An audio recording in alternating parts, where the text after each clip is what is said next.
Assalamu alaikum, bienvenue sur le podcast des éditions Mewaddeb, la safe place des femmes musulmanes qui aiment parler de lecture, d'écriture, d'amour et de spiritualité. Moi, c'est Dounia, éditrice et éternelle amoureuse des livres. J'ai toujours eu la ferme conviction que la littérature représente une source intarissable de bienfaits, parce qu'elle nous élève, nous apprend, nous fait voyager et nous rapproche de nous-mêmes, mais surtout d'Allah Azzawajal. Si tu as toujours voulu sonder les miracles des mots, reste avec moi. À mon micro, j'essaye de les déchiffrer avec toi, en te partageant des astuces, des pensées et en donnant la parole aux belles plumes de notre communauté. Qu'Allah purifie nos langues, nos âmes et fasse que cet épisode soit un bien pour nous toutes. Je te souhaite une très belle écoute. Assalamu alaikum, j'espère que vous allez bien. Moi en tout cas je suis hyper heureuse de vous retrouver pour le premier épisode de podcast avec une invitée. Dont j'admire énormément le travail et qui n'est autre que Miana Bayani, pardon. Vous la connaissez peut-être parce qu'elle est présente sur Instagram, sur les réseaux sociaux. C'est une autrice que je suis depuis un bon moment et comme pour beaucoup d'autres autrices qui passeront sur le podcast, ben ouais, je l'ai découverte du coup sur Instagram. Machallah, on a une très belle communauté d'autrices sur ce réseau et j'aimerais bien en faire venir plusieurs sur le podcast par la suite. Donc, comment j'ai découvert la plume de Miana Bayani? En lisant son deuxième roman qui est Evaron, qui raconte l'histoire d'Eva. Donc, c'est une jeune fille qui doit changer de lycée en cours d'année après un tragique accident et qui, depuis ce jour-là, a perdu toute joie de vivre et elle le montre à tous ceux qui l'approchent. Mais en changeant de lycée, elle va être obligée d'apprendre à s'ouvrir aux autres et à lâcher prise. Elle va se faire une nouvelle bande d'amis qui ne compte pas la lâcher. Et dans cette bande-là, on retrouve Aaron, donc qui est un garçon avec qui elle n'a rien en commun aux premiers abords et qu'elle n'apprécie pas trop lors de ses premiers échanges avec lui. Mais en apprenant à le connaître, elle va se rendre compte que ils ont bien plus de choses à s'apporter que ce qu'elle pouvait imaginer. Avec Evaron, j'avais déjà été conquise par la plume de Miana Bayani, mais son roman qui m'a le plus chamboulée, c'est son quatrième qui s'appelle Payer Ali. Vraiment, je pense qu'actuellement, Payer Ali, ça fait vraiment partie de mes livres préférés. Vous allez comprendre pourquoi au cours de notre échange. Donc, Payer Ali, qu'est-ce que c'est? C'est l'histoire de deux jeunes étudiants musulmans et français, donc Sophia et Ewen. Je vais vous lire la quatrième de couverture pour que vous ayez bien en tête l'histoire et pour que vous ayez une idée plus claire de l'histoire dont on va parler au cours de notre échange.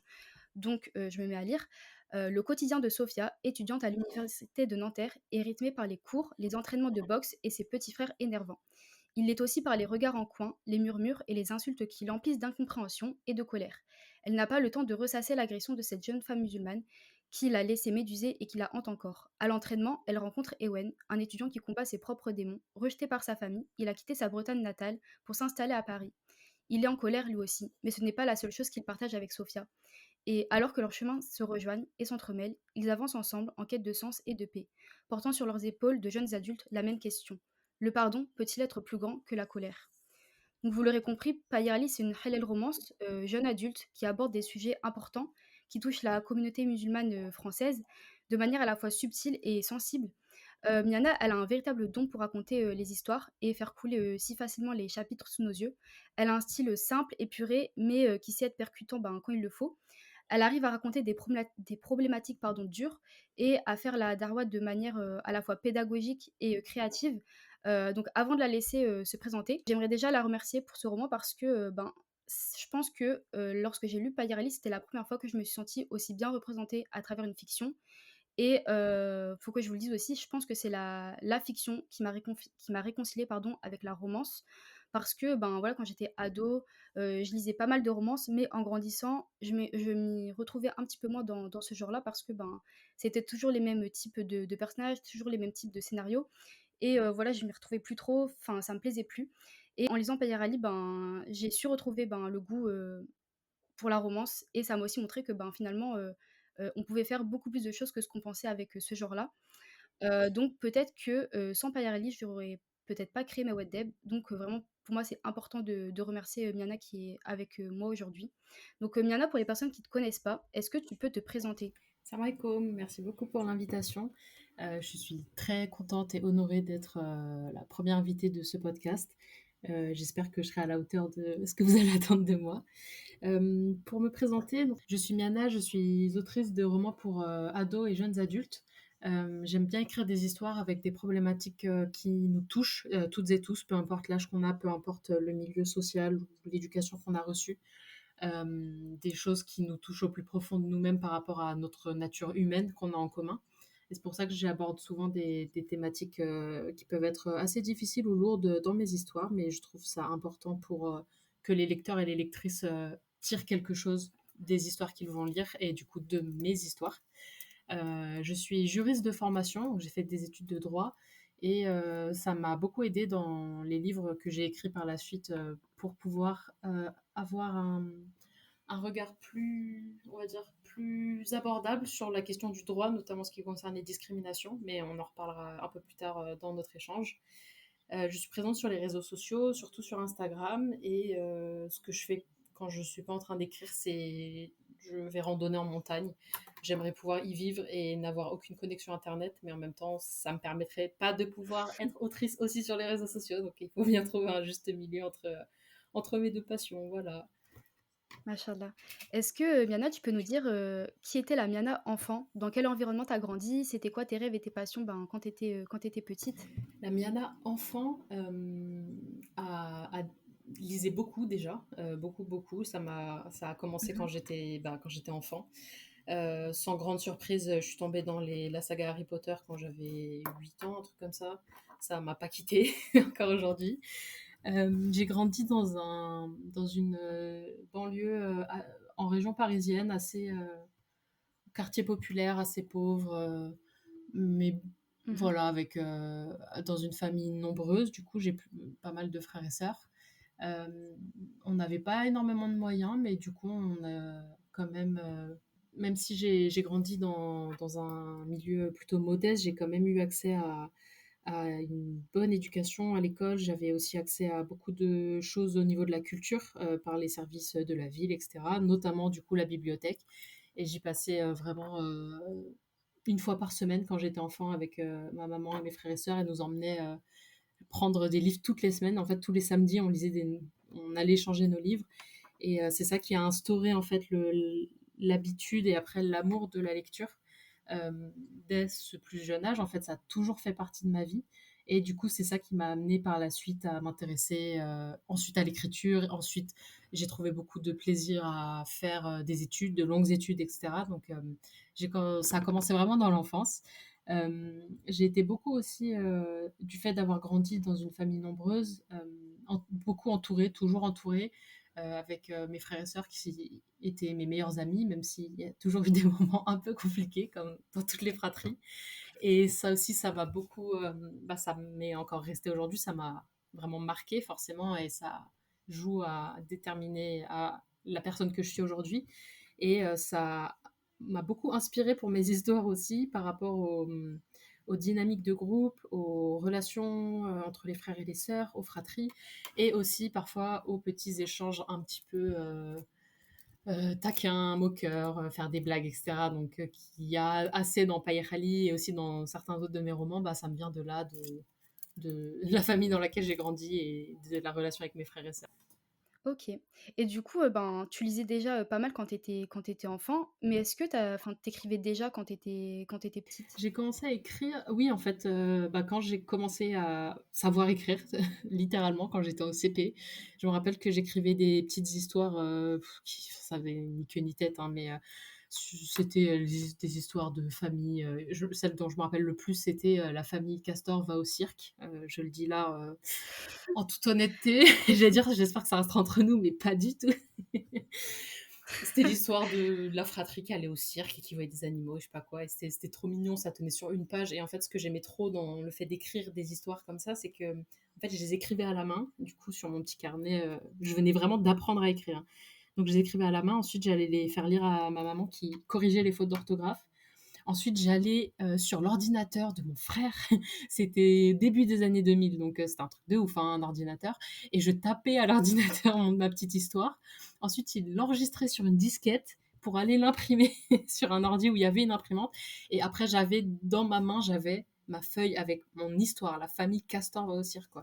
Et du coup, c'était vraiment, vraiment quelque chose de hyper précieux pour moi. C'était un rituel que j'aimais trop. Ça impliquait plusieurs membres de ma famille, donc ça me plaisait vraiment beaucoup.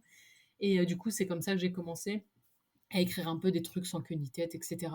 Et là où je me suis lancée vraiment dans l'écriture de fiction un peu plus développée que ça a été à la fin de mon collège, parce que j'avais ma prof de français qui m'avait fait remarquer que qu'elle aimait beaucoup mon style d'écriture dans les rédactions et tout ça, et qui m'a suggéré d'écrire autre chose pour voir, pour essayer. Et j'ai trouvé ça cool qu'elle me dise ça, alors j'ai essayé comme, comme elle me l'a suggéré. Et c'est là que j'ai commencé à écrire et je me suis jamais arrêtée en fait. Parce que ça me faisait du OK. bien, j'aimais bien, ça sortait facilement. À ce moment-là, j'ai créé des histoires qui étaient super nulles. Là, pour le coup, j'en parlerai pas. Mais quand je les relis, c'est super gênant. Mais je me dis en même temps, j'ai commencé là, donc c'est cool en même temps. Et c'était un peu un... Faut bien commencer De quelque quoi? part, hein. Faut bien Exactement. commencer Et quelque ça me fait rire part. parce que c'est un peu un mélange de toutes les histoires que je lisais à ce moment-là. Bah, j'ai un peu tout résumé, je l'ai refait à ma sauce et voilà, j'ai écrit mes premiers débuts de romans comme ça. Et donc ça a été quelque chose qui m'a accompagnée tout au long de... Enfin, l'écriture m'a accompagnée tout au long de mon enfance, adolescence et vie de jeune adulte. Et ça a Mmh. été après le bac que j'ai commencé vraiment à écrire avec dans l'idée d'être publiée.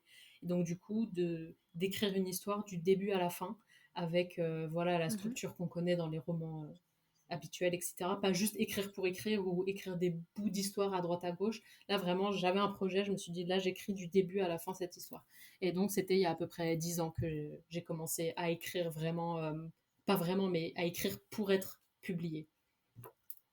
D'accord, et c'était quoi du coup ton tout premier C'était livre? 4 années. C'est l'histoire un jeune homme qui est soldat pendant la Première Guerre mondiale. Il se retrouve embarqué dans les forces armées un peu malgré lui, on va dire, et on va suivre son parcours. C'est un roman assez court. En fait, l'idée dans cette histoire, c'était pas de faire le récit de la Première Guerre mondiale, parce que ça, il y a des auteurs qui ont déjà fait ça avant moi et bien mieux que moi. Moi, ce que je voulais euh, comprendre à travers cette histoire, c'était qu'est-ce qu'on pouvait ressentir quand on était un soldat dans des forces armées, qu'on avait à peine 18 ans, qu'on connaissait rien à la vie et que là, tout à coup, il fallait tuer des gens parce qu'en face de nous, c'était les méchants et nous, on était les gentils. Humainement, qu'est-ce que ça dit de nous et comment est-ce qu'on réagit à ces situations-là? C'est ça mon premier roman. OK, d'accord. Tu étais déjà bien éveillée pour ton âge Ouais, quand c'était même? des thématiques qui me parlaient assez et surtout, j'aime beaucoup mettre des émotions en fait dans ce que j'écris, mais du coup, j'aimais aussi lire des histoires qui étaient très profondes et qui étaient touchantes. Et c'est D'accord. quelque chose que j'aimais lire et que du coup j'ai reproduit dans mon écriture. Et là, par rapport à cette thématique-là de la Première Guerre mondiale, j'avais étudié ces thématiques-là à l'école, au lycée, pour le bac et tout ça, et ça m'avait un peu marqué. Mmh. J'avais lu certains des romans dont on avait parlé en classe et tout, et je m'étais dit, bah, si là j'avais un petit jeune homme qui partait pour la guerre, mais qu'est-ce qu'il aurait dans la tête en fait? Qu'est-ce qu'il aurait dans la tête? Qu'est-ce qu'il aurait dans le cœur? Et comment est-ce qu'il partirait quoi? Donc c'est ça que j'ai voulu un peu développer, on va dire. OK, et moi ce que je trouve intéressant dans ton parcours d'autrice, c'est que, en fait, avant Payer Ali, tu avais pas encore écrit d'histoire qui mettait en scène des personnages musulmans.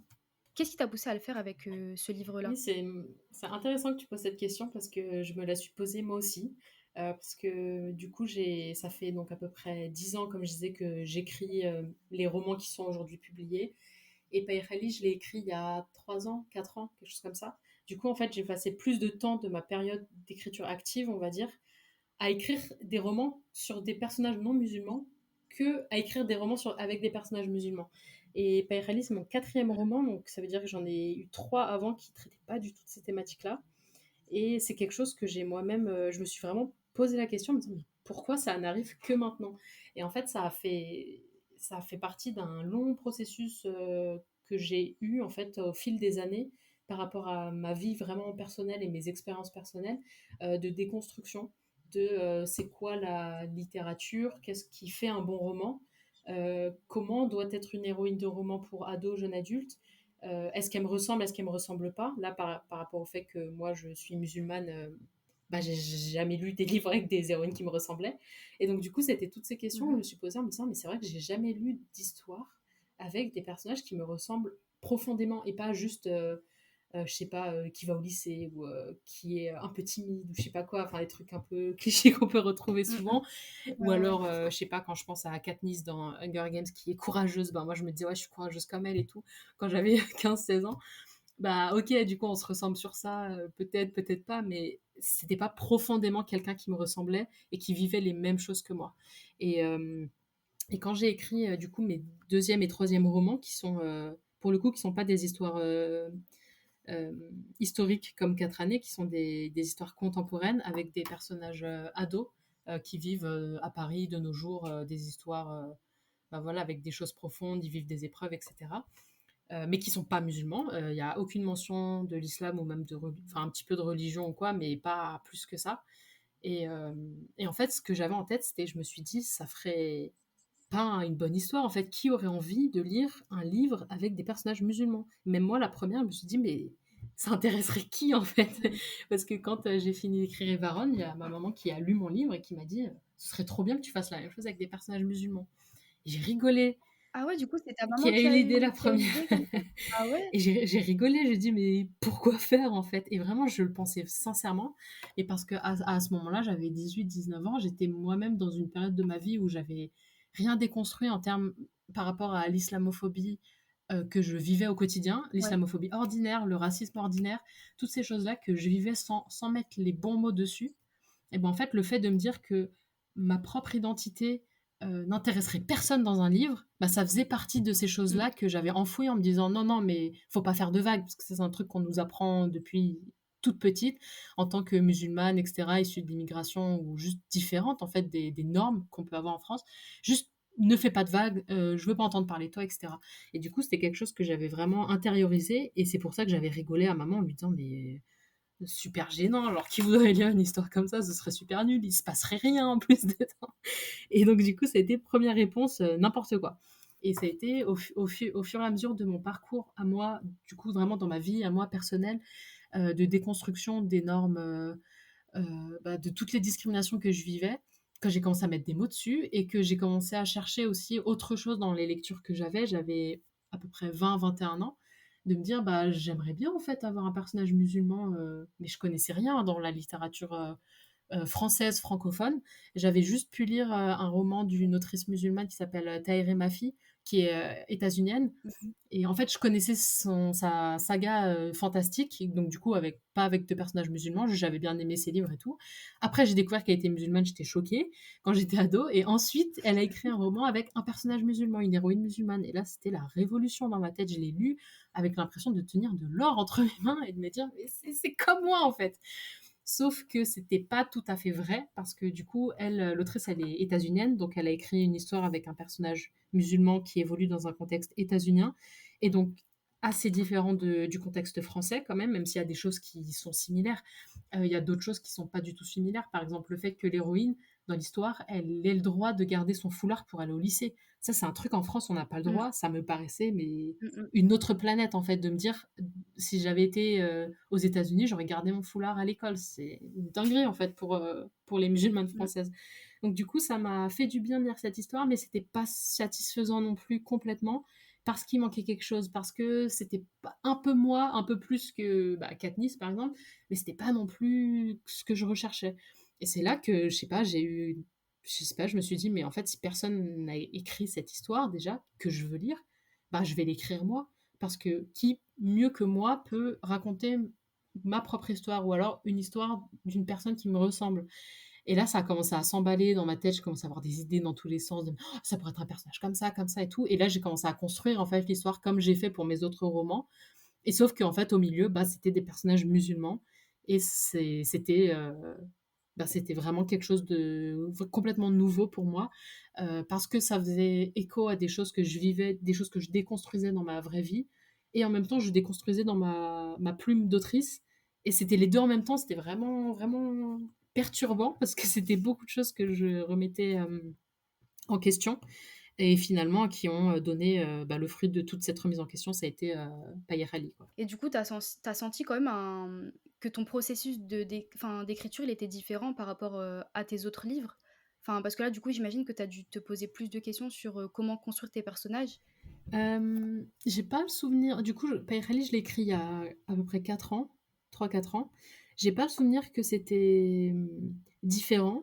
En termes de processus, vraiment de trouver des idées, construire des intrigues, ça a été un peu la même chose, mais c'était plus dans quand je pensais aux personnages, je me disais, hem par exemple, ben, j'imaginais Sophia, l'héroïne, du roman. Je me disais: «Bon, bah, elle serait comme ci, comme ça. Qu'est-ce qu'elle aimerait bien faire?» Et en fait, je me disais: «Je vais chercher dans mon propre quotidien des choses, des petites choses à lui donner».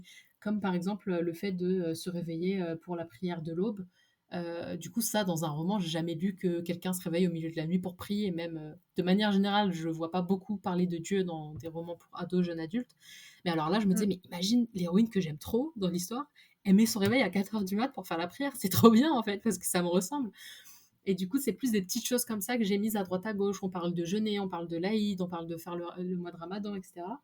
Et de me dire, c'est à la fin, c'est des personnages qui vivent les mêmes histoires que dans mes autres romans, parce que ça reste des ados, jeunes adultes qui évoluent dans un contexte français, qui vont à l'école, qui ont des devoirs, qui ont des problèmes, etc.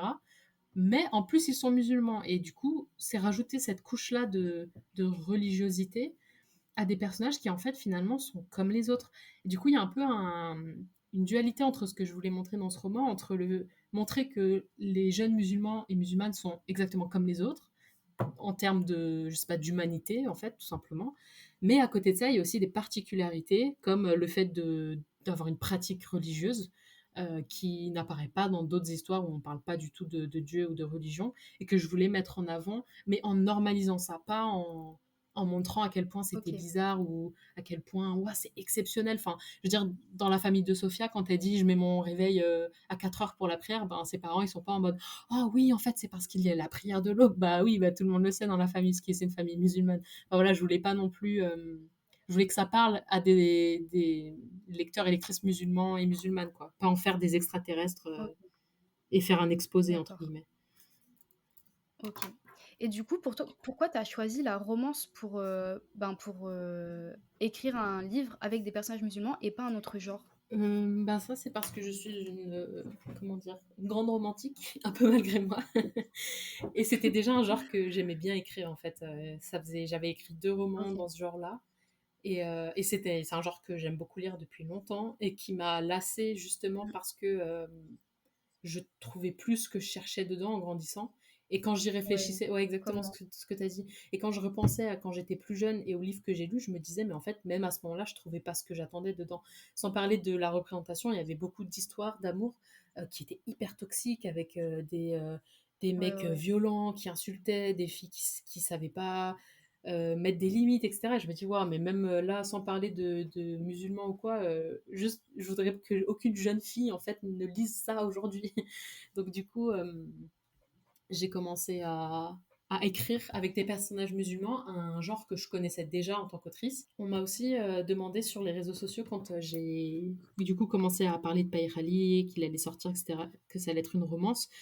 Pourquoi est-ce que j'écrivais pas par exemple un livre de fantasy avec une héroïne musulmane et un dragon par exemple. Je me rappelle de ce commentaire-là qui m'avait fait bien rire. Parce que, en fait, j'ai rigolé en me disant, mais n'importe quoi. En fait, de la même manière que quand maman m'a dit, écris une histoire d'amour musulmane, j'ai rigolé en disant n'importe quoi. Ça paraissait tellement loin, entre guillemets, dans la déconstruction qu'il aurait fallu pour en être à me dire dans un monde de fantaisie, il y a une héroïne qui est musulmane. Dire c'est tellement déjà dans les livres, enfin des histoires contemporaines, dans le vrai monde, etc. Il n'y a pas de personnage musulman. Je me dis, il fallait déjà commencer par ça avant de partir Mmh. dans un monde fantastique et tout ça. Du coup, c'est pour ça que moi je suis restée sur le côté livre contemporain. Et après, au niveau de la romance, outre le fait que c'était un genre que du coup j'aimais beaucoup et que je lisais beaucoup, etc., ce que j'ai bien aimé en fait en écrivant cette histoire, c'était de casser des clichés aussi au sein de la communauté musulmane. Déjà casser les clichés auprès des lecteurs et lectrices non musulmans qui pouvaient lire et se dire ah d'accord bah ça se passe comme ça en fait quand on est musulman et quand on est amoureux par exemple, mais aussi auprès des Mmh. lecteurs et lectrices qui pouvaient être musulmans et bah, montrer que, par exemple, c'est pas interdit d'avoir des sentiments en islam. C'est pas interdit. Ce qui est interdit, ça va être de mal agir sur ces sentiments-là. Ça va pas être de juste avoir des sentiments, parce que j'ai beaucoup entendu quand j'étais plus jeune que c'était pas bien, que c'était interdit, que Dieu il était pas content, etc. Alors que, enfin, ça n'a aucun sens pour moi. Et du coup, ce que je voulais montrer aussi dans cette histoire, c'était qu'on pouvait tout à fait être musulman, avoir des sentiments amoureux, etc. Et voilà, et que l'un n'empêchait pas l'autre. Après, évidemment, ça va être comment on va agir sur ces sentiments-là, comment on va se comporter, mais juste casser le tabou de c'est interdit de parler de sentiments, c'est interdit d'en avoir, et du coup, qui pour moi aide à la misreprésentation à la mauvaise représentation que les jeunes hommes et les jeunes femmes musulmanes ont en fait des relations amoureuses saines, d'un couple sain, de relations saines. Du coup, c'est ça aussi que je voulais dans cette histoire, c'était normaliser des choses positives, de la représentation positive aussi en termes de relations de couple, de relations avec les parents, de relations avec les frères et sœurs, et de me dire, bah, il y a peut-être des jeunes filles qui vont lire ça, grandir avec cette histoire, et ensuite ne pas accepter des choses inacceptables au sein de leur couple, parce qu'elles auront eu quelque chose de solide, en fait, dans la littérature quand elles étaient plus jeunes. Mais c'est vrai que c'est une belle manière aussi, je trouve, de faire le rappel, entre guillemets, aux jeunes et que c'est qu'elles soient ados ou jeunes adultes, au final, parce que c'est vrai que des fois, quand voilà, on a toutes ces représentations de l'amour et du couple autour de nous, dans des romances qui sont pas forcément, Mm. éthiques, enfin, en tout cas, qui correspondent pas, à notre manière de faire à nous, bah, c'est vrai qu'on peut parfois vite se perdre et plus savoir comment faire et du coup, je trouve que ce qui est bien avec Payer c'est que, en fait, c'est un peu comme un manuel, c'est pas ça le Mm. but de ton livre, mais je trouve que ça nous aide aussi à remettre les points sur les i, à savoir, comment agir, quand on est dans la même situation que ton personnage principal, du coup et moi, je trouve que c'est une belle manière de faire le rappel, tout en douceur et de manière, hyper ludique finalement. Enfin, je trouve qu'en général, ça permet ça aussi la littérature et je voulais aussi ajouter que, moi j'ai trouvé que le fait que tu parles, autant de discrimination, mais au sein d'une romance, en fait ça a allégé la chose. Enfin, parce que je trouve que c'est lourd des fois de lire, des histoires, qui parlent de ça, mais quand il y a, un love interest derrière ou du moins, un cadre un petit peu plus cool, bah, forcément ça rend, l'histoire beaucoup plus, Mm. digérable, on va dire. Ouais, je suis assez d'accord. Ce que j'avais en tête, c'était quand j'ai pensé à écrire Père Ali, c'était bah, déjà l'histoire d'amour, comme je disais, parce que c'était quelque chose qui me plaisait et que je voulais écrire, et aussi dénoncer les discriminations, l'islamophobie. Et après, comment allier les deux. Je me suis dit, bah, c'est bien en fait, parce que ça va s'équilibrer, parce que parler d'islamophobie, de discrimination, c'est quelque chose qui est pas facile, qui est difficile, même qui est lourd. Mmh. Et je voulais pas un livre où c'est horrible en fait. Et genre du début à la fin, c'est une horreur absolue. Et à la fin du livre, les gens en pleurent et se disent mais qu'est-ce que je peux faire? C'est une horreur. Du coup, je voulais aussi un peu alléger ça et trouver un équilibre dans le récit, là vraiment d'un point de vue narration, pour passer de moments peut-être un peu plus joyeux, un peu plus avec des Mmh. sentiments, etc. On rigole, on est bien ensemble, etc. Mais il y a aussi la réalité qui est, Sophia, l'héroïne, est victime d'islamophobie, parce qu'elle est musulmane visible. Et en fait, c'est aussi ça la vie, c'est la vraie vie, c'est que on peut avoir les deux, on a même souvent les deux en même temps. Il y a plein de choses, il y a plein de sentiments qui peuvent être euh, contraires les uns aux autres et qui Mêlés. sont mêlés, qu'on reçoit en même temps, qu'on vit en même temps. Ça peut très bien se passer à la fac et ça se passe bien et ça se passe mal à la maison, et les deux dans la même journée. Et du coup, je voulais pas non plus tomber dans le cliché dans mon livre en simplifiant trop les choses, en parlant que de romance par exemple, sans parler je sais pas, des problèmes de communication qu'on peut avoir dans une relation quand on parle à quelqu'un de proche et qu'en fait on se comprend mal, on se parle mal parce que ça arrive, etc. Mais non, vu que c'est une romance, on n'en parle pas. Bah si, moi je trouve que justement parce que c'est une romance, il faut en parler. Et du coup, j'avais envie de, même si c'est de la fiction, j'avais envie de coller le plus possible à la réalité, à une réalité, pour que les personnes Mmh. qui le lisent, notamment les jeunes hommes et les jeunes femmes, puissent se reconnaître, mais vraiment profondément s'identifier au personnage et que ça leur soit utile. Je voulais pas un conte de fées, en fait. C'est pas ça que j'écris et j'ai encore jamais écrit ça, mais je me dis, moi, je pense que ça servirait pas, en fait, dans cette notion de lire un livre et en retirer quelque chose. Pour moi, il fallait que ce soit comme des clés, en fait, des outils que je pourrais donner aux gens qui vont me lire, de comment faire, une manière de faire. Je dis pas que c'est la vérité absolue dans ce qui se passe dans Payer Ali et tout, et que c'est comme ça qu'il faut faire, etc. Mais c'est juste une manière possible de faire les choses. Et voilà, ce que j'aime particulièrement, c'est quand quelqu'un finit un de mes livres et me dit, j'ai retiré des choses positives de cette histoire qui vont m'aider dans ma vraie vie, en fait. C'est ça que moi, j'aime Mmh. particulièrement. Donc, du coup, ça me paraissait logique, en fait, de mêler les deux dans un effet vraiment de réalité. Juste avant qu'on parle, de l'islamophobie dans ton livre, hem, dans ton roman, il y a quelque chose que j'ai bien aimé, c'est que en fait, j'ai senti que tu avais à cœur de dessiner plusieurs profils de musulmans Ouais. et de musulmanes. qui se différencient autant, dans leurs pratiques religieuses que dans leurs origines sociales et culturelles. Est-ce que, tu pourrais nous expliquer, ces choix-là? Oui, bah, c'est tout à fait vrai ce que tu as relevé. En fait, ça rejoint ce que j'ai dit juste avant, c'est dans un souci de d'écrire la réalité, de dépeindre la réalité. Moi, je connais des musulmans et des musulmanes qui ont plein de profils différents. Alors, j'avais pas envie dans mon histoire, pour une fois qu'il y a une histoire avec des personnages qui nous ressemblent, et ben moi-même de faire ce choix un peu excluant de ne montrer, par exemple, que des femmes musulmanes avec le foulard. Bah, c'est pas vrai parce que dans la réalité, il y a des femmes musulmanes, qui sont entièrement musulmanes, mais qui ne portent pas le foulard ou qui le portent différemment. Et Ouais. du coup, je voulais pas bah, être excluante moi-même, alors que ce que je reproche à la littérature francophone jusqu'à présent, c'est de m'avoir exclue moi pendant des années, enfin pendant toute ma vie. Du coup, ça a été ça, de me dire, j'ai pas envie de ça. Et pour, si je veux que les gens se sentent représentés dans mon livre, bah, il faut qu'ils soient comme ils sont dans la réalité.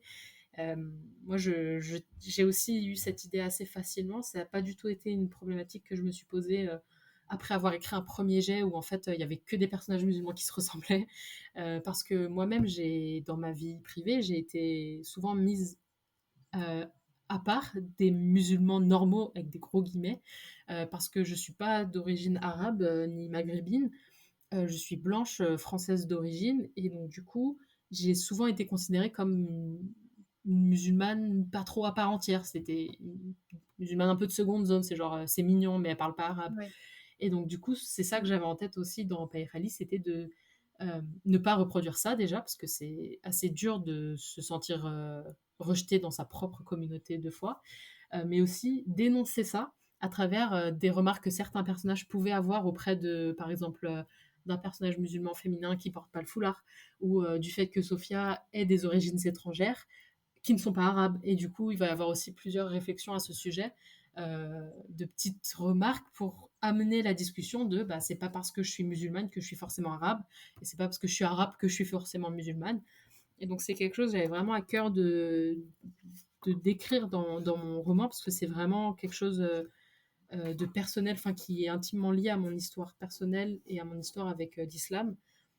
Du coup, ça a été plus je réfléchissais à des profils de personnages musulmans différents, plus je me disais mais il y a une telle diversité en fait dans la pratique, la culture, dans les origines, etc. que même là dans Païr Ali, il y a plusieurs profils différents, on va dire, mais c'est rien, c'est une goutte d'eau en fait dans Mmh. la diversité qui Ouais, existe au totalement. sein de la communauté musulmane. Mmh mh.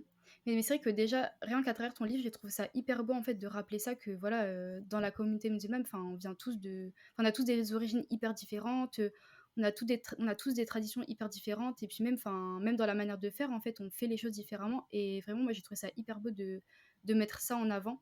Et même par rapport à ton propre profil, en fait, enfin, moi, quand j'ai su ça, mais j'ai trouvé ça mais tellement beau parce que, enfin, du coup, tu as dit que tu étais blanche, mais enfin, du coup, je pense que les gens, ils vont peut-être penser que tu es convertie, mais en fait, la réalité, c'est que tes 2 parents sont blancs aussi et sont enfin, eux aussi musulmans et tu vois, rien que ça, par exemple, je trouve que c'est un profil qu'on met pas assez en avant. Enfin, à chaque fois, on se dit que, ben, voilà, quand il y a des musulmans qui sont blancs, c'est forcément que c'est eux qui se sont convertis, alors que, ben, des fois, on n'imagine pas que ça s'est passé déjà, ben, dans les générations Oui, c'est avant, en ça, fait exactement. et bah, rien que ça, en fait, je trouve que c'est ouf et en fait, je trouve qu'on des fois, on n'a pas la vision assez large sur notre communauté et du coup, c'est ça que j'ai bien aimé dans ton roman parce que ça remet, les choses dans enfin, ça nous ouais, ça en fait, c'est juste ça nous ouvre, nos Oui, horizons. exactement. Bah, pour des personnes qui n'ont pas du tout ce parcours-là avec la religion musulmane, ce qui est ben, tout à fait compréhensible, l'idée c'était aussi de montrer d'autres parcours possibles qui sont vraiment réels. J'ai rien inventé en fait dans le livre, j'ai pris que des Mmh. choses auprès des gens que je connais personnellement. Et ça montre, par exemple, pour parler des personnages qui se convertissent, il y a deux profils de personnages qui se convertissent dans Païr Ali. Il y en a un où c'était il y a très longtemps et c'est un personnage qui est parent dans l'histoire. Du coup, ça fait que le parent a eu des enfants qui sont nés dans l'islam, du coup, mais qui sont quand même de culture française. Et un autre personnage qui se Mmh. convertit lui-même en tant que jeune adulte. Et donc là, bah, c'est tout un un autre procédé, une autre approche en fait dans le parcours de ce personnage-là. Et ça, c'est tiré moi de ma propre expérience parce que je connais des gens de mon âge qui se sont convertis à l'islam il y a 1, 2, 3, 5 ans, 10 ans. Mais du coup, moi, dans mon histoire à moi, je ne suis pas vraiment moi-même convertie parce que mes parents se sont convertis quand j'avais 2, 3 ans, donc je me rappelle pas de l'avant. Mais donc j'ai grandi dans l'islam et en même temps, j'apprenais en même temps que mes parents.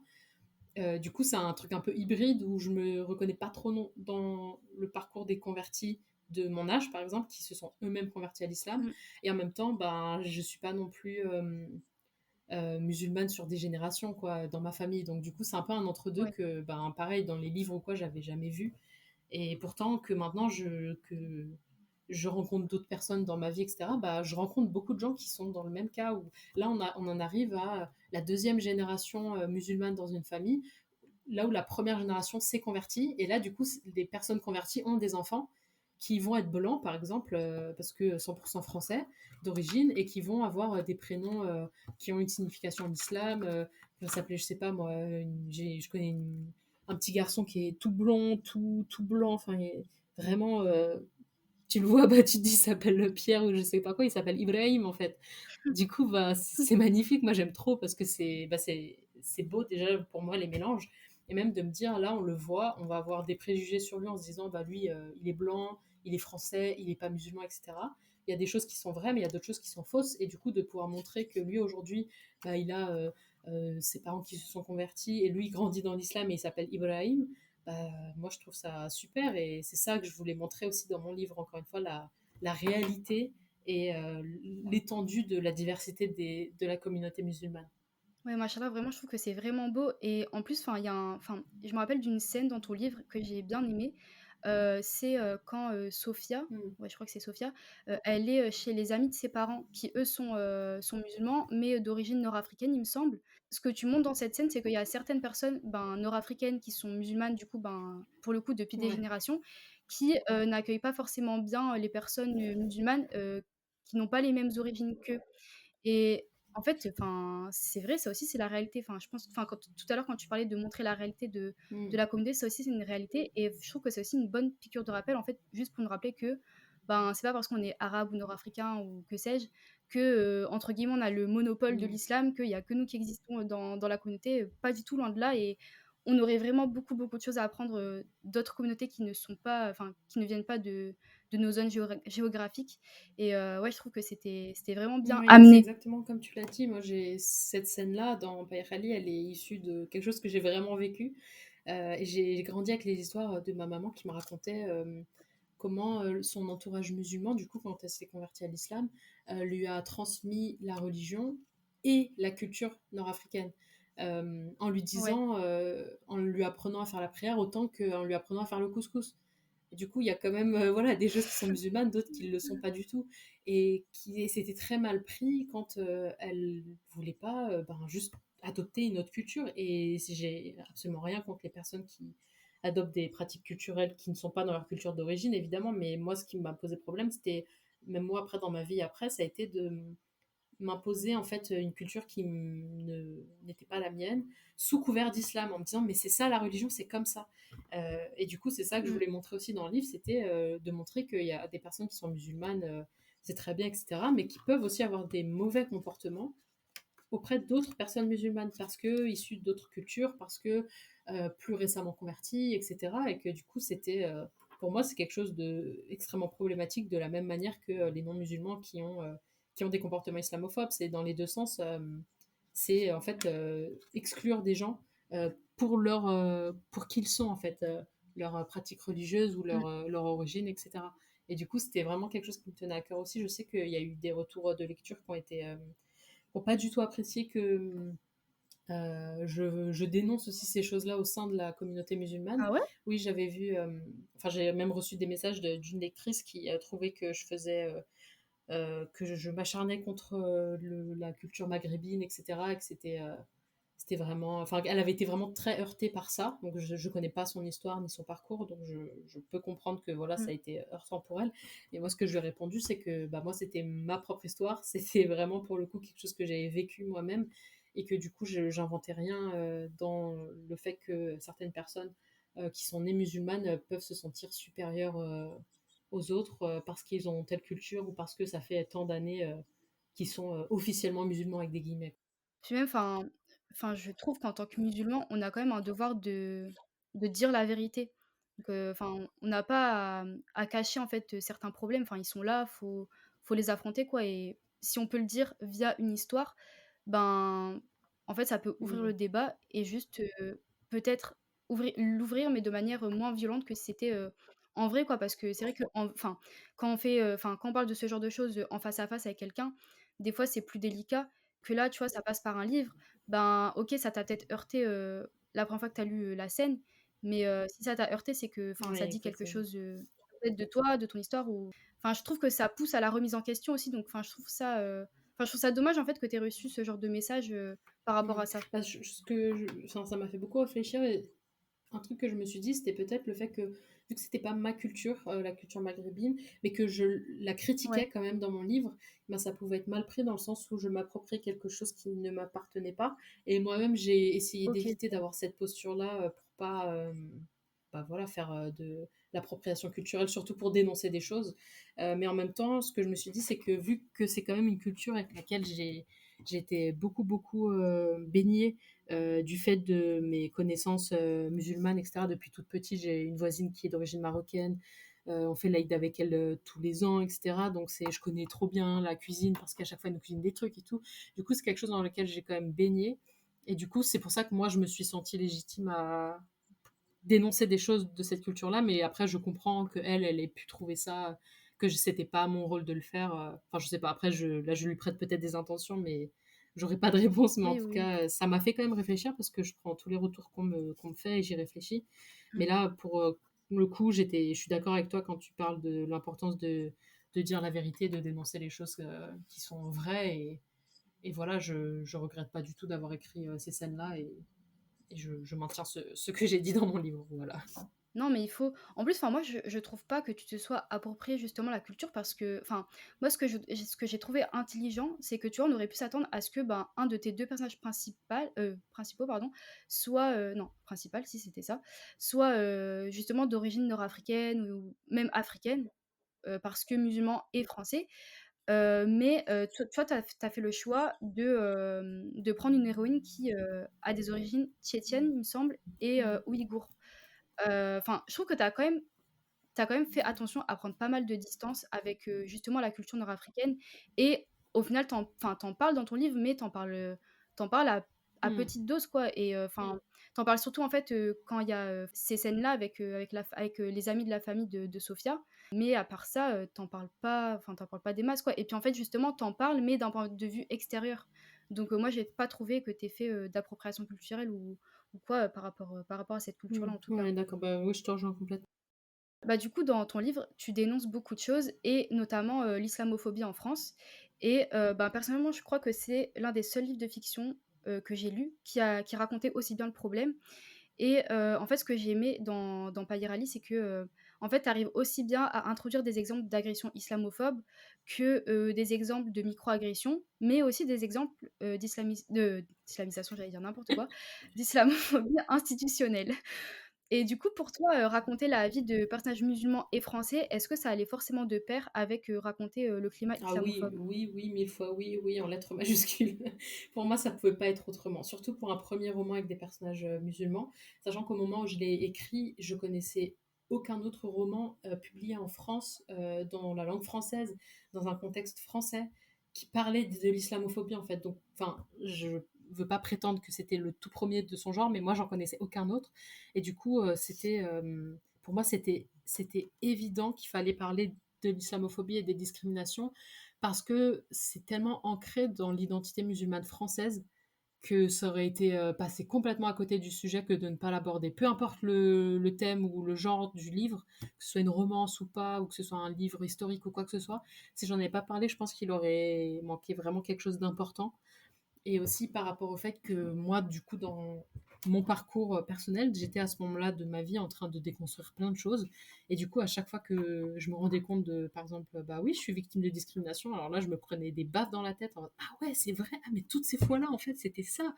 Et du coup, c'était vraiment un choc de plus en plus grand qui faisait que, qui renforçait en fait mon envie, voire mon besoin d'écrire à ce sujet et de me dire, bah, tout ce que je suis en train de ressentir, de prendre conscience, de me sentir en colère, de me sentir blessée, bah, tout ça, je voulais le mettre dans cette histoire-là pour en faire quelque chose. Déjà pour moi, ne pas imploser parce que j'étais vraiment pas bien à ce moment-là, de me rendre compte de tout ça. C'était en 2020.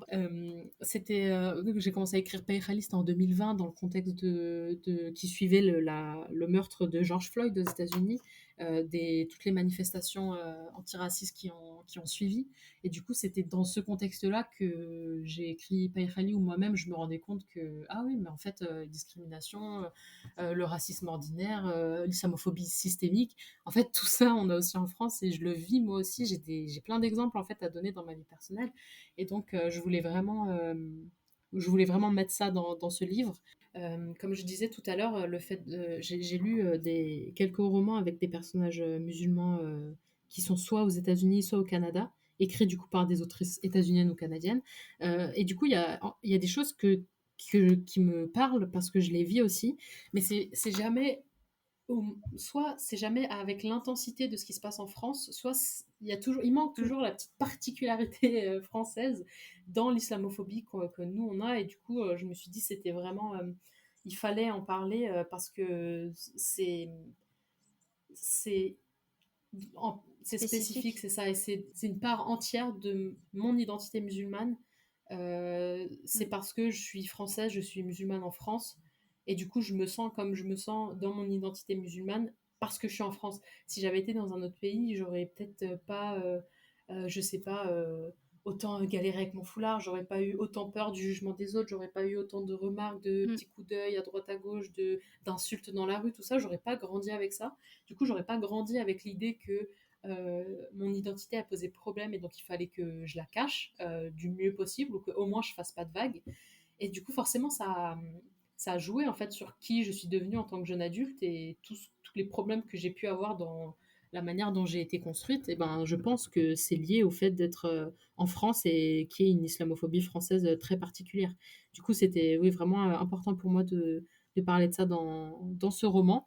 On m'a demandé par la suite si je comptais parler que de l'islamophobie dans mes autres romans avec des personnages musulmans.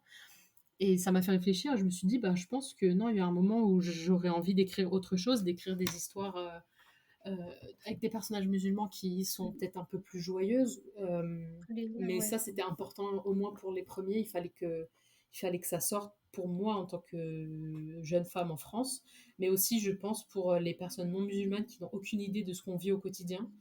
C'était important comme un devoir de témoigner. Pour moi, c'est comme ça que je l'ai pris et de me dire, il faut que j'écrive ce livre comme un témoignage qui pourra rester dans les annales et les gens pourront le lire maintenant, plus tard, etc. et comprendront qu'est-ce qu'on vit en fait, tout simplement. Et ça aurait été vraiment ben, cacher le problème que de ne pas l'aborder du tout, quoi. Mmh mh. Ouais, tout à fait et bah, du coup, ça rejoint, ma prochaine question. Est-ce que pour toi, coucher sur le papier justement toutes ces violences, islamophobes que ton personnage subit, est-ce que ça t'a permis de soigner quelque chose en toi? Peut-être, je sais pas, un sentiment de colère, d'impuissance ou autre et de mieux appréhender, ben, celles que toi, du coup, tu peux vivre, au quotidien? Oui, tout à fait. Au moment où j'ai écrit Père Khadi, j'étais en mode je vomis tout ce que j'ai de colère, de sentiments d'injustice, de frustration, etc. Après, ça allait mieux, je me sentais vachement mieux quand même.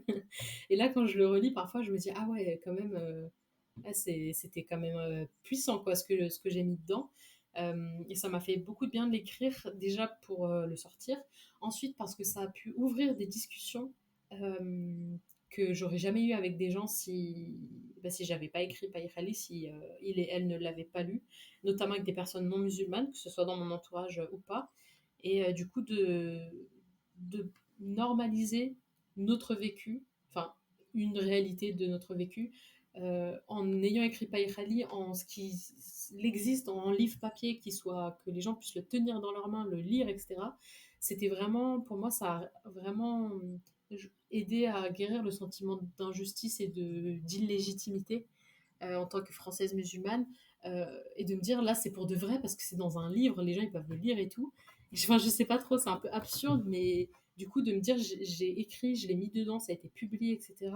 En fait, c'est pour de vrai. Et aujourd'hui, je n'accepterai plus qu'on me dise, par exemple, mon identité musulmane pose problème en France, que je suis trop visible, qu'il faut que je sois moins visible. Ça m'a donné un peu un sentiment de puissance qui revenait petit à petit là où toute ma vie j'ai été moi-même à baisser la tête pour pas faire de vagues et à me faire la plus petite possible. Là, c'était l'inverse. Non seulement j'arrêtais d'agir comme ça, moi personnellement, mais en plus, je reprenais le sentiment de puissance qu'on m'avait retiré en me disant, bah, en me sentant de plus en plus à l'aise avec mon identité musulmane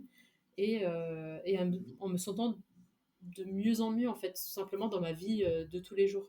En plus, ce que je trouve bien, c'est que, comme tu as dit, tu as pu ouvrir des discussions à la fois avec des personnes, non musulmanes, mais aussi avec des personnes musulmanes parce que je crois même que tu as fait des interventions dans des mosquées, Ouais. il me semble, pour justement parler Oui, d'islamophobie. exactement. Et c'était vraiment intéressant de voir que euh, beaucoup, beaucoup, beaucoup, beaucoup de gens vivent ou ont vécu la même chose que moi, et la même chose que ce que j'ai écrit dans Pay Rally, et que en fait ces personnes-là n'en avaient jamais parlé à personne parce que c'était tellement Mmh, normal ou tellement tabou, tellement banalisé que c'était juste bah ouais, je me suis fait insulter dans la rue et ce midi j'ai mangé un on l'accepte. sandwich.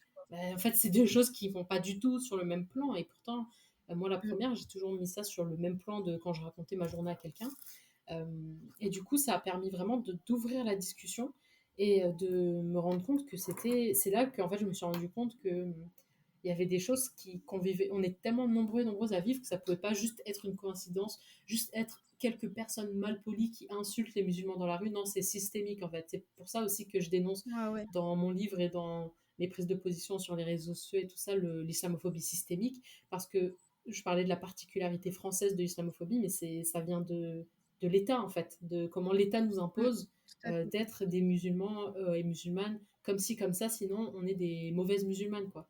Et du coup, c'est ça qui a déclenché petit à petit, qui a fait les liens dans mon esprit et qui m'a fait dire, en fait, j'ai pas, mon combat, c'est pas juste moi personnellement, en tant que Miana, j'ai vécu des choses injustes dans ma vie, c'est de me dire, c'est la place de la communauté musulmane en France, en fait, que là, il faut défendre et Mmh. qu'il faut qu'on qu'on remette à sa place justement, qui est grande parce qu'on est censé avoir de la place et on l'a perdu au fur et à mesure, voire on l'a jamais eu. Et donc du coup, c'est ça que moi j'essaye de faire, moi personnellement, sur mes réseaux sociaux et dans mes livres, c'est de rendre cette place aux musulmans et aux musulmanes de France pour que après chacun et chacune se sente bien avec son identité française et son identité musulmane, les deux au même titre, parce que les deux sont cumulables et peuvent exister en même temps. Mmh. Tout à fait et bah, justement tout à l'heure quand je parlais, d'islamophobie institutionnelle, c'est du coup, ben, de ça, de l'islamophobie d'État, dont toi tu viens de parler et là, à l'heure où on se parle, on est en pleine période de jeux olympiques et personnellement, moi, je connais rien du tout en sport et c'est en lisant Pahir Ali qu'en fait, j'ai découvert que, les femmes qui portent le foulard ne peuvent pas participer à certaines compétitions sportives Mm. et vraiment ça m'a rendue, ouais, ça m'a rendue folle parce qu'en fait, je me suis dit enfin, je sais pas, c'est encore plus, violent, je trouve. Enfin, dans tous les cas, c'est violent, mais dans le sport, peut-être encore plus parce que, enfin, un athlète, on le reconnaît pour ses compétences et ses capacités physiques, mais le fait que, ben, voilà, on soit OK pour vanter les mérites d'une athlète, musulmane, qui porte le foulard, ben, pour ses capacités physiques, mais par contre, on n'est pas OK, pour la laisser faire ce qu'elle veut avec, ce physique-là. En fait, je sais pas, j'ai trouvé ça, vraiment d'une violence, mais je sais pas, ça m'a vraiment fait encore plus réfléchir à tout ça. Mais d'un côté, je perds pas non plus trop espoir parce que, je vois que, bah, il y a de plus en plus de sœurs, en fait, qui se soulèvent, contre ces lois discriminantes. Bon, après, on est très, très loin d'avoir gagné, hein, franchement, et puis même, on le sait, le combat, il va être hyper long, très épuisant. Mais il y a quand même des initiatives qui se font et là aussi, enfin, j'ai peut-être un tout petit peu d'espoir avec les JO parce que je me dis, que, ça va être mis au jour. Bon, après, je suis peut-être très, très naïve, hein, mais je me dis que ça va être mis au jour, heu, ben, face au monde entier. Donc peut-être que, ça va faire quelque chose, mais bon, on n'y croit pas trop avec, pour l'instant avec le gouvernement Oui. qu'on a pour l'instant. Mais il y a quand même des petites choses qui se font et toi, Miana, je sais que tu as milité avec, l'organisation, Alliance citoyenne de Grenoble pour justement, ben, que les femmes, qui portent le foulard puissent participer, à des compétitions sportives, mais aussi pour qu'elles puissent se baigner, en burkini dans les piscines municipales. Et il me semble, mais je suis pas sûre parce que, j'en ai pas trop enfin, j'en ai pas trop réentendu parler, par la suite, mais je crois que vous aviez réussi à avoir, une petite victoire par rapport à ça. Est-ce que tu peux nous expliquer, pardon, les actions que tu as menées avec, cet assaut-là et qu'est-ce que ça a apporté aux femmes musulmanes de ta Oui, ville? j'ai rejoint, c'était en 2021, le syndicat des femmes musulmanes, de Grenoble, qui militait pour, l'accès aux piscines municipales pour, en fait, pour toutes les personnes. Parce que ce qu'on revendiquait, c'était le droit de porter n'importe quel maillot de bain à la piscine, là où le règlement intérieur, jusqu'à présent, ne prévoyait que 2 types de maillots de bain, c'est-à-dire un 2 pièces et un 1 pièce, c'est tout. Les maillots de bain dits traditionnels, je mets des guillemets parce que je sais pas qui a décidé Mmh. que c'était ça la tradition, sûrement des hommes. Et du coup, nous, ce qu'on voulait, c'était l'autorisation d'avoir le maillot de bain de notre choix, qu'il soit plus couvrant, qu'il soit même moins couvrant, parce que il y a les hommes et les femmes n'ont même pas le droit au même type de maillot de bain. Du coup, voilà, on militait pour ça. On pensait que ça allait être rapidement gagné parce que bah, c'était juste un règlement intérieur d'une piscine qu'il fallait changer. Donc, un règlement intérieur d'une piscine, c'est au niveau du droit, c'est vraiment faible, on va dire, comme importance. Ça n'a pas beaucoup d'importance, c'est pas comme changer la loi. Et en fait, on s'est retrouvé confronté à une porte, mais fermée à double tour. Et ça nous aura pris des 4 ans avant qu'on ait une réponse en fait de la part de la mairie par rapport à nos sollicitations. Et on était abasourdis en fait du temps qu'il nous aura fallu militer Ah pour ouais, avoir d'accord. le juste qu'on prenne en considération notre requête. Et c'est là que je me suis rendu compte en fait c'était pas la question, c'était pas euh, est-ce que on autorise ou pas les femmes musulmanes dans les piscines, parce que ou est-ce qu'on autorise le maillot de bain couvrant, mais est-ce que en fait c'est pas contraire aux normes d'hygiène et de sécurité. Spoiler alerte, non, ça n'est pas contraire. Il y a des études scientifiques indépendantes qui ont montré que les maillots de bain couvrants, peu importe la longueur du maillot de bain, ils étaient tout à fait aux normes. En fait, la question, c'était juste d'autoriser les femmes musulmanes visibles dans l'espace public. Et c'est ça qu'on ne veut pas, en fait, au niveau de l'État, au niveau du système. C'est qu'on ne veut pas qu'il y ait des femmes musulmanes qui soient trop visibles. Ça a commencé à l'école, avec la loi de 2004, qui a interdit le port de signes religieux ostentatoires aux élèves. Ça a été ensuite à la fonction publique, donc quand on représente l'État, on n'a pas le droit d'avoir un signe religieux, etc.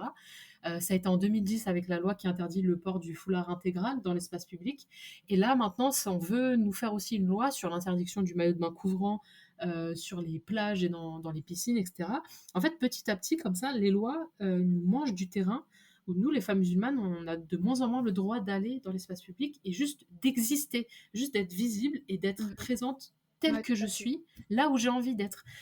Par rapport aux piscines, moi j'ai grandi, j'allais à la piscine quand j'étais petite. Après, quand j'ai commencé à porter le foulard, quand j'étais ado, ben, j'ai arrêté d'aller à la piscine parce que juste je savais que j'avais pas le droit de porter mon foulard ni un maillot de bain couvrant. Du coup, c'était juste Mmh. normal de plus aller à la piscine. C'est que il y a pas très longtemps, du coup, en découvrant le syndicat des femmes musulmanes de Grenoble, que j'ai réalisé que c'était un droit qu'on m'avait retiré. C'était pas normal en fait, c'était habituel, mais c'était pas normal et que c'était discriminant d'être le seul type de personne, on va dire, qui n'avait pas le droit de venir à la piscine parce que en fait, je n'étais pas satisfaite du type de maillot de bain qui était autorisé. Sachant que la réalité aujourd'hui est bien plus vaste que juste porter un maillot de bain bikini ou bien une pièce. Qu'il y a les personnes qui sont pudiques qui veulent pas montrer leur corps, il y a les Mmh. personnes qui ont des problèmes de Tout à peau fait, ouais. qui veulent pas montrer leur corps, il y a des personnes, enfin, genre, il y a 1000 raisons et on s'en fiche des raisons parce que ça ne Mmh. regarde que les personnes en elles-mêmes, on va dire. Concerné. Exactement. Et donc, du coup, c'était complètement déconnecté de la réalité d'aujourd'hui que d'autoriser 2 types de maillots de bain. Donc, c'est pour ça qu'on a lancé cette action. Voilà, pour faire changer les choses. Et c'est là que j'ai pris conscience que, en fait, on m'avait retiré un droit depuis très longtemps et je m'étais même pas rendu compte qu'on me l'avait retiré. Et c'est là que ça m'a fait dire, mais attends, en fait, si j'ai le droit finalement d'être dans les piscines parce que ce serait discriminant de ne pas y être, en fait, j'ai le droit d'être partout en tant que musulmane visible. Et c'est juste, on me le refuse parce que du coup, ça dérange de voir des femmes musulmanes avec le foulard, que du coup, on veut les exclure de tous les espaces, etc. Et c'est là que je me suis dit, ah, mais en fait, le combat, c'est pas on sait aller à la piscine parce que c'est cool quand même et j'aimerais bien, hein, mais c'est pas du tout que ça, en fait. C'est grave symbolique de se dire, on refuse d'être invisibilisé, peu importe le domaine, où on veut évoluer, que ce soit, à l'école, à la fac, au travail, en tant que chef d'entreprise, au parlement, n'importe où, en fait, on devrait pouvoir avoir le droit d'exister tel qu'on est et ça commence par les piscines. Pour moi, ça commençait par les piscines parce que là, on avait une opportunité d'agir, mais c'était hautement symbolique et c'est pour ça qu'on a mis autant de temps à se faire entendre et le fin mot de l'histoire, ça a été que, le règlement des piscines a bel et bien été modifié, après un conseil municipal. Donc du coup, ça a été une grande victoire pour nous, sauf que, Darmanin s'en est mêlé, a saisi, a demandé au président de la région, qui était, Laurent Wauquiez à ce moment-là, de la région Auvergne-Rhône-Alpes, de saisir, le procureur et cetera. Bref, c'est arrivé jusqu'au Conseil d'État, c'est-à-dire la plus haute juridiction administrative Ah du ouais? pays, qui peut, juger sur des questions de droit et le Conseil d'État a estimé que c'était pas possible de modifier le règlement, intérieur d'une piscine pour des revendications religieuses. Du coup, ils ont complètement distordu la réalité de notre requête parce que, comme je disais, on militait autant pour que les femmes aient le droit de se baigner seins nus qu'elles aient le droit de se baigner en maillot couvrant. On vraiment milité pour les deux. Et donc, du coup, ils ont un peu tout déformé parce qu'on était des femmes musulmanes visibles et que du coup, c'était ça qui posait problème. Et donc, ils ont rendu une décision qui fait qu'aujourd'hui, il y a plein de types différents de maillots de bain qui sont acceptés à la piscine de Grenoble, dont des maillots de bain couvrants, par exemple manche longue. Mais le maillot de bain qui est connu pour être porté par les femmes musulmanes, c'est-à-dire un bas genre pantalon et avec un haut manche longue et qui descend un petit peu genre mi-cuisse, et ben ça c'est interdit. C'est le seul maillot de bain là à Grenoble qui est interdit. C'est celui que les femmes musulmanes portent. Du coup, c'est un scandale parce qu'à la fin, bah, on a Ouais. fait changer le règlement des piscines, c'est une avancée Mmh. pour les droits des femmes et des minorités énorme en fait à Grenoble, c'est super et tout. Et à la fin, encore les seuls exclus des piscines, c'est les femmes musulmanes. Du coup, c'est vraiment scandaleux parce que, bah, encore une fois, on est exclu d'un espace où on ne devrait pas l'être. Euh, et c'est pour ça que ça montre le fait que c'est pas juste à propos de la piscine et c'est pas juste à propos de est-ce que c'est hygiénique ou pas. C'est vraiment les femmes musulmanes qu'on essaye d'exclure de tous les milieux. Et là, aujourd'hui, tu parlais des Jeux Olympiques. Oui, c'est quelque chose qui est, encore une fois, purement français. C'est le fait que les fédérations françaises de sport interdisent le port de signes religieux. Encore une fois, pour des raisons d'hygiène et de sécurité, c'est toujours le motif passe-partout. Dès qu'on veut interdire le foulard, on dit que c'est pour des raisons d'hygiène et de sécurité. Et, euh, et en fait, les fédérations internationales et les Jeux olympiques n'interdisent pas le foulard, comme on peut le voir, parce qu'il y a des athlètes de différents pays qui ont des signes religieux. Mais les fédérations françaises l'interdisent, ce qui fait qu'il y a des athlètes françaises qui sont musulmanes et qui vont pas pouvoir passer les caps de sélection pour les JO, par exemple, parce qu'au niveau de la France, ça bloque, alors qu'en fait, au JO, ils auraient le droit. Donc ça fait que c'est un plafond de verre, en fait, sur lequel on ne peut pas passer pour l'instant, parce que du coup, il y a cette interdiction de la France, là où du coup, il y a eu, je sais notamment la Fédération française de foot, qui a été sanctionnée par la FIFA, donc c'est-à-dire par la Fédération internationale, parce qu'elle interdit aux joueuses musulmanes de porter le foulard. Donc du coup, la France est sanctionnée dans plein de juridictions, dans plein d'institutions internationales différentes, parce qu'elle est discriminante et islamophobe, et pourtant ça l'empêche pas de continuer à, euh, à avoir ces règlements qui sont islamophobes et sexistes. Du coup, tu parlais aussi du fait de peut-être d'être naïve, de pas trop savoir ce que la marge de manœuvre qu'on a et est-ce que les choses vont Mmh. changer. Ouais. Je pense que là, le fait que les JO se passent en France, c'est énorme pour la visibilité qu'on peut avoir parce que du coup, le monde entier a les yeux rivés sur Paris, sur la France et sur euh, les conditions en fait des femmes musulmanes, des athlètes musulmanes. Du coup, ça permet de faire beaucoup de sensibilisation et de donner de la visibilité. Et je pense que c'est important pour continuer le combat de manière générale et le combat qui est long et qui est en profondeur justement parce que vu qu'on s'attaque à un système, forcément c'est difficile et forcément c'est du travail en profondeur. Mais je sais que par exemple ça change quand même des choses parce que même si là aujourd'hui je vais toujours pas à la piscine à Grenoble, euh, il y a quand même quelque chose qui a changé dans moi, ma posture en tant que femme musulmane, comment je me sens, ce que j'ai compris, en fait, que j'avais le droit d'être dans tel ou tel endroit, et qu'on pouvait pas me retirer ce droit, ça a aussi vraiment, été un chamboulement pour plein d'autres femmes musulmanes en France qui nous ont ensuite contactées en nous disant, «Comment vous avez fait? Nous aussi, on veut faire pareil dans notre ville» et cetera. Mais c'est vrai, en fait, on devrait avoir le droit et du coup, ça crée même chez les jeunes, une génération de Mmh. musulmans et musulmanes indignés et qui se battent, du coup, pour leurs droits et donc je pense que le changement en profondeur arrive. On n'y est pas encore et ça va prendre du temps, mais ça arrive. Je suis absolument certaine qu'on s'y dirige. Et bah, justement, bah, juste je voulais juste, replacer quelque chose, parce que c'était peut-être pas assez clair pour tout le monde.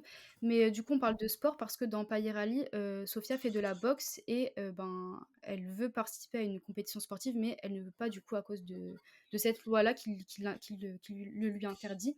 Ouais, c'était juste pour le rappeler, au cas où des gens se demandaient Mmh. pourquoi on parle de Et sport. j'ajouterais juste quelque chose par rapport à ce que tu viens de dire. C'est pas une loi qui interdit le port du foulard dans le sport. Ce sont des règlements de, de OK, fédération ouais, c'est française. important de le Et c'est important parce qu'en fait, la loi n'interdit pas le foulard dans le sport, mais ça va être chaque fédération qui va l'interdire. Et du coup, ce qu'il faudrait, c'est une loi justement commune pour dire arrêtez d'interdire. Mais ça, cette loi n'arrive pas, elle d'accord. n'arrive toujours pas. Et le risque, c'est que si on exige cette loi-là au niveau national, du coup, en fait, on se retrouve avec une loi qui interdise. Du coup, c'est ça qui est un peu compliqué dans le militantisme et le fait de se dire, par exemple, on aurait pu, avec les piscines, saisir le Conseil d'État pour lui dire décide de quelque chose. Mais en fait, si du coup il décide d'interdire, bah, on se retrouve bête, quoi. Donc c'est exactement ce qui s'est passé finalement. Mais c'est ça qui est injuste et dans plein de situations de discrimination, c'est que la loi n'est pas claire ou alors la loi n'interdit pas du tout. Parce que quand c'est pas interdit, ça veut Mmh. dire que c'est autorisé. Ça, c'est le principe clé. Et il y a peu de choses qui sont interdites finalement. Et donc, quand la loi ne dit rien ou que la loi autorise, et ben là, c'est parfois des gens qui vont prendre l'initiative d'interdire le port de signes religieux. Mmh mh. Comme on le voit dans Payer Ali, à un moment, quand Sophia va s'inscrire au cours de boxe, le prof, au début, le coach lui dit mais ça va pas être possible dans cette tenue, etc. Il le sort de son chapeau, en fait, l'interdiction de porter le foulard Ah ouais. à l'entraînement, parce que c'est faux, c'est juste que c'est des clichés, des stéréotypes, des idées reçues que les gens ils ont en se disant ah bah à cause de la laïcité c'est interdit. Non, mais la laïcité c'est quelque chose de très précis qui concerne très peu de cas. Et du coup, l'entendre à tort et à travers dans tous les sens pour tout interdire, c'est n'importe quoi. Et en plus, c'est faux, c'est juridiquement faux. Ce qui fait que c'est aussi important pour moi, à travers les histoires que j'écris, d'expliquer quels sont les droits en fait des musulmans et des musulmanes en France et surtout que ces personnes-là reprennent leurs droits parce que souvent, moi la première, quand j'étais plus jeune, je retirais mon foulard quand j'allais dans des endroits où en fait j'avais pas à le retirer, notamment au club de sport. Mmh. Et donc du coup, j'ai appris ça longtemps après qu'en fait j'aurais eu le droit de le garder, mais je savais pas et personne me l'a dit. Et par principe, bah, vu qu'on me l'interdit à l'école, bah, je le retire au club de sport. Et du coup, là, dans le livre, Sophia, elle s'y oppose direct, et c'est ça qui fait que finalement, elle est quand même acceptée. C'est le fait qu'elle ait dit non et qu'elle ait tenu ses positions, on va dire, une position ferme. Mais sinon, oui, il y a des gens qui ont juste interdire des choses comme ça qui n'ont rien à voir avec la loi, quoi. Et c'est ça que j'aime bien, en fait, aussi dans Payer Ali, c'est que finalement, tu dénonces des choses, mais tu ne nous laisses pas sur notre faim, dans le sens où, en fait, tu essayes d'apporter des Mm. solutions. Enfin, ne serait-ce qu'à travers la posture de Sophia, mais aussi, à la fin de ton livre, tu as fait, tout un dossier pédagogique, en fait, pour expliquer, ben, quoi faire si on est victime de discrimination. Et ça, j'ai trouvé ça hyper, intelligent, en fait, de mettre ça à la fin d'un tel livre, parce que c'est vrai que quand on lit ce genre d'histoire, on se dit enfin, on peut vite se sentir Mm. dépassé et ne pas savoir, ben, quoi faire en fait, quand on est face à ça dans la vraie vie. Parce que bon, on aime bien lire, voilà, des personnages qui sont, hyper imposants, Mm. qui savent, défendre leurs droits et cetera. Mais on sait très bien que dans la réalité, faut faire tout un chemin pour réussir à adopter cette posture-là. Et du coup, ben, juste rappeler par ton dossier pédagogique, par les lois qui existent que, ben, finalement, même si nous, aujourd'hui, on a l'impression que, l'islamophobie, elle est au-dessus des lois et même qu'elle fait la Mm. loi, ben, c'est pas la réalité parce qu'il y a des lois qui sont censées nous Exactement. protéger aussi. Et que, ben, voilà, on a aussi le pouvoir de se défendre et de se Mm. protéger. Et je voulais te demander par rapport à ça, toi aujourd'hui, pour les sœurs qui aimeraient, par exemple, se défendre par rapport à l'islamophobie ou même juste, en guérir, tu leur conseillerais quelles ressources? C'est hyper important la question que tu poses euh, parce qu'on on a des ressources qui existent pour lutter contre l'islamophobie, pour être défendu. Mais déjà, parfois on sait même pas qu'on n'avait pas le droit de se faire traiter de la sorte, tant parce qu'on connaît pas nos droits d'un point de vue juridique, que parce qu'on a un sentiment d'illégitimité qui fait que, je sais pas, on va, me discriminer à l'école et je vais rien dire en me disant: «Non, mais en même temps, bah, c'est ça de pas manger de viande à la cantine, pas manger de porc, bah, en même temps si j'en mangeais, ce serait Mmh. plus simple» et cetera. Parfois il y a des gens qui ont ce discours-là, mais c'est pas du tout normal, en fait. Et du coup, moi, ce que je recommande, à 100 les yeux fermés, c'est, le CCIE, le Collectif contre l'islamophobie en Europe. C'est une association qui accompagne, juridiquement et psychologiquement les personnes victimes d'islamophobie. Ça veut dire que s'il m'est arrivé quelque chose, je sais pas, j'ai été agressée, verbalement dans la rue, je vais contacter le CCIE qui va m'expliquer toutes les démarches possibles, que je peux entreprendre pour, porter plainte, pour, écrire un courrier si c'était dans le cadre d'une école ou d'une institution. Tout ce que je peux entreprendre juridiquement pour faire valoir mes droits. Et donc, du coup, je vais être assistée par une juriste qui va m'aider avec ces choses-là. À côté de ça, je vais aussi avoir un suivi psychologique parce que les discriminations et l'islamophobie, ça laisse des traces vraiment qui peuvent être très profondes et très graves et dont on Mmh. ne prend pas suffisamment cas. Du coup, c'est quelque chose aussi qui est important de soigner, comme tu disais. Donc, j'ai aussi ce soutien-là auprès du CCIE. Et à côté de ça, à côté du soutien psychologique et juridique, il y a aussi tout un travail d'éducation et de sensibilisation qui est fait sur les réseaux sociaux, notamment du CCIE, qui explique quels sont les droits des personnes musulmanes dans des situations bien précises de la vie de tous les jours. Par exemple, je vais à l'aéroport, on me dit de retirer mon foulard pour passer contrôle de sécurité. Est-ce que c'est vrai ou pas? Du coup, s'il m'est arrivé cette chose-là, je vais appeler le CCIE pour qu'il me conseille. Mais si ça m'est pas encore arrivé, mais je l'anticipe parce que je sais que je vais partir en voyage, en fait, je vais pouvoir lire le contenu du CCIE qui explique oui ou non, est-ce qu'ils ont le droit, est-ce qu'ils n'ont pas le droit. Là, pour le coup, on n'a pas le droit de me demander de retirer mon foulard.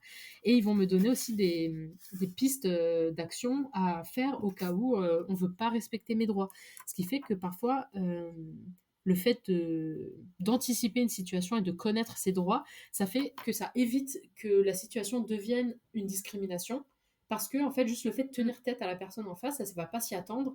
Et souvent, vu que, comme je disais tout à l'heure, c'est des gens qui sortent de leur chapeau des règles juridiques qui n'existent pas, des interdictions qui n'existent pas, finalement, ils vont juste laisser tomber. Ils vont dire: «Ah bah, c'est bon, allez-y», parce qu'ils veulent pas ensuite se faire engueuler, par leur supérieur ou quoi. Parce que c'est juste un mec qui a décidé une fois de dire, «Non, tu dois retirer ton foulard pour passer le contrôle de sécurité».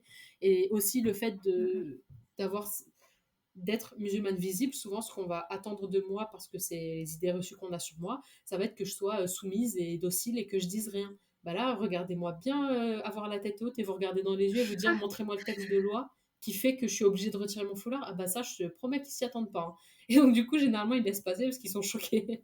Et du coup, ça, c'est aussi une posture à adopter que, moi j'ai développée en lisant, tout le contenu du CCIE qui m'explique quels sont mes droits, que faire si les droits sont pas respectés. Du coup, c'est vraiment quelque chose que je recommande de, de découvrir aujourd'hui tant qu'on n'a pas encore vécu des situations de discrimination et aussi avoir le réflexe de se tourner vers le CCIE au cas où on a vécu un problème parce que le suivi est vraiment efficace et on est auprès de personnes qui sont des alliés en fait là où quand je vais je sais pas, une fois il m'est arrivé quelque chose, je suis allée porter plainte au commissariat, j'étais reçue, mais c'était une parodie, en fait, la manière dont j'étais reçue. On essaie de contester le fait que c'était une vraie infraction.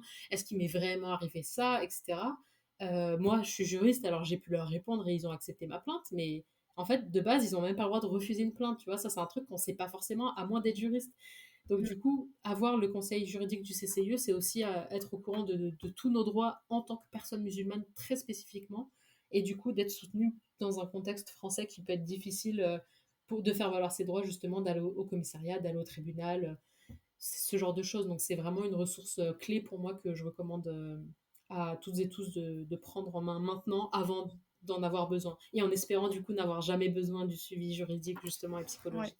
Et du coup, c'est aussi important de suivre ce qu'ils font, de leur donner de la force parce que, ben, sans ça, enfin, c'est des organisations qui ont besoin du soutien des gens pour continuer d'exister et bah, on le voit au quotidien, enfin, c'est vraiment des nécessités d'avoir, ce genre de ressources-là pour nous aider.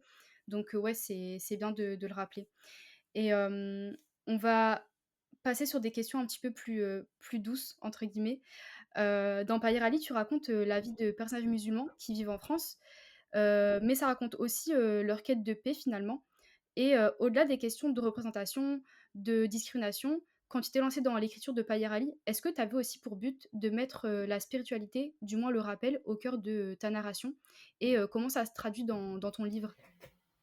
J'avais pas vraiment ce but-là à la base parce que moi, ce que je m'étais dit, c'était juste, personnage musulman, Sophia, elle porte le foulard, elle est comme ça, comme ça. C'était très factuel et en fait, au moment OK. d'écrire, je me suis rendu compte qu'il pouvait pas ne pas y avoir de spiritualité dans cette histoire, parce que, les 2 personnages principaux traversent des épreuves qui sont quand même assez difficiles et que du coup, vu que ça parlait aussi un peu de mon expérience, même si c'est pas une autobiographie, mais c'est des choses que j'ai pu traverser ou mes proches ou des gens que je connais. Et du coup, à chaque fois, je me disais, ben, comment moi j'aurais réagi dans cette situation-là. Et ben, en fait, moi, quand je vis une épreuve, enfin, elle est, comment dire, je la gère avec beaucoup de spiritualité. Ce qui fait que c'était, en fait, finalement, une évidence que ce soit pareil dans Payer Ali. Donc ça s'est un petit peu fait, pas malgré moi, parce que j'en étais très contente, mais sans trop que je le prévoie. Et maintenant, j'ai mieux compris cet aspect-là et je sais que c'est quelque chose d'important dans mes livres. Et donc, du coup, pour mes prochains projets, il y aura aussi beaucoup de spiritualité, mais c'est quelque chose qui aurait été pensé et prévu. Mais dans Païrali, en tout cas, c'était pas le cas, mais ça a été une très agréable surprise finalement quand j'ai relu le premier jet finalement. Ça s'est fait Ouais, naturellement au exactement. final? Et ça m'a plu parce que pour moi, c'est comme ça aussi que j'envisage l'islam, la religion musulmane, comment est-ce que je me sens avec ma religion, même si c'est pas le cas de tout le monde, évidemment, c'est juste une représentation dans ce livre. Ouais, ouais, ouais, c'est Pour clair. moi, c'était important de l'avoir justement parce qu'un truc qui m'a beaucoup manqué dans les livres que je lisais quand j'étais plus jeune, c'est qu'il était rarement fait mention de Dieu dans les livres, notamment les histoires ados, jeunes adultes, les histoires d'amour, etc. Et que je me rappelle, je sais plus c'était quoi le livre en question, mais il y avait un personnage secondaire qui était croyante chrétienne aux États-Unis. En fait, c'était une caricature, enfin, c'était pas une caricature, son personnage, c'était un personnage, voilà, chrétien, on va dire, mais les gens autour d'elle se moquaient tout le temps d'elle. En fait, c'était son personnage, j'avais l'impression qu'il existait juste pour qu'on se moque d'elle et de ses croyances et de Dieu. Ouais, d'accord, Et du coup, moi, au je début, vois. j'étais en mode, bah, déjà, je me sentais un peu proche d'elle, même si elle était chrétienne, bah, parce que, je sais pas, au moins, on a Dieu en commun, je sais pas, je cherche un lien, tu vois. Mais là, du coup, de voir que qui, enfin, tout ce à quoi elle servait dans l'histoire, c'était juste pour se moquer de la religion, bah, ça m'a pas plu du tout. Et je me suis dit, mais je sais pas, on peut très bien être jeune et croyant, en fait, croyant, croyante, pratiquant, pratiquante, et avoir une spiritualité forte. Et ça, c'était pas du tout présent dans la littérature à laquelle j'avais eu accès quand j'étais plus jeune. Donc, finalement, ben, j'étais contente de trouver ça dans Payer Ali. Et du coup, maintenant, je veux le mettre en avant consciemment. OK. Et est-ce que toi, du coup, ton activité d'autrice, elle a un lien avec, ta spiritualité? Est-ce que, pour toi, l'écriture, c'est un moyen de la développer? Enfin, de manière générale, qu'est-ce que l'écriture, elle apporte à ta foi? Euh, c'est très intéressant comme question.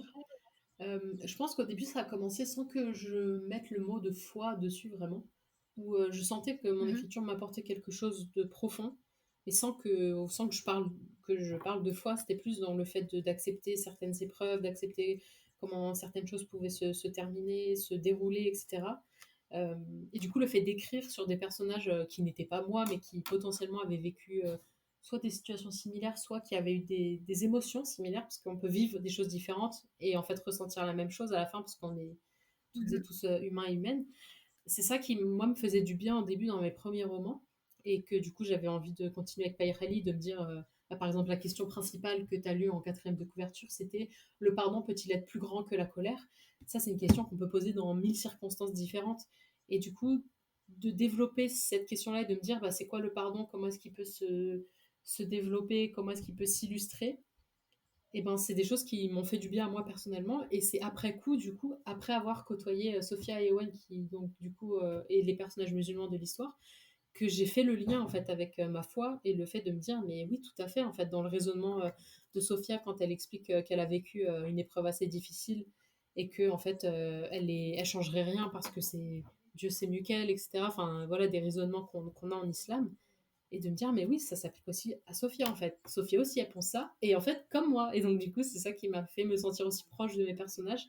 Et ça m'a aussi aidé, moi, personnellement, à accepter certaines choses dans ma vie, etc., de l'avoir écrit avec comme un regard extérieur.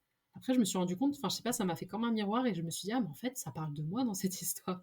C'était assez particulier, mais je le vois vraiment beaucoup à travers, le personnage de la maman de Sofia, qui est un personnage du coup, ben, adulte, qui a un rôle, de conseillère, enfin voilà, c'est genre, l'adulte quoi, vers laquelle Sofia se Mmh. tourne quand elle a un problème et cetera. Et en fait, à chaque fois que je lisais des passages sur elle ou que je relisais ou que, je sais pas, je travaillais sur son personnage, je me disais: «Mais j'ai l'impression, c'est comme si elle me parlait à moi directement». Et du coup, elle a vraiment eu cette figure de spiritualité forte, la maman de Sofia, et de vraiment d'épaule vers laquelle Sofia pouvait se tourner.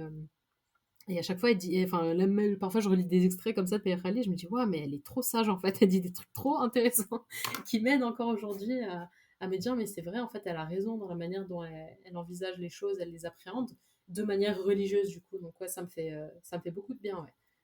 Et ben, justement, je vais te poser une question, mais je me dis peut-être que ça serait intéressant de la poser dans peut-être un autre épisode si jamais tu es Mhm. disponible.